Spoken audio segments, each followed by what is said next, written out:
পালা পালা, কেন? ভাইরাস আসছে।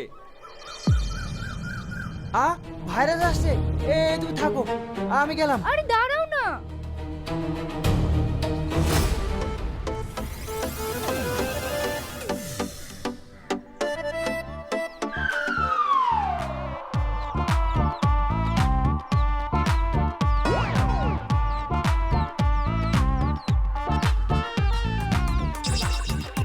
লুকিয়ে কোনো লাভ হবে না, আমি সব দেখে ফেলেছি।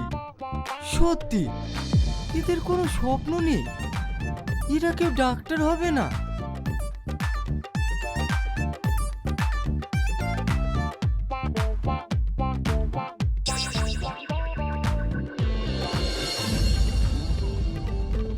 এবার সব শেষ হয়ে গেল, বাড়িকে সব বলি দেবে।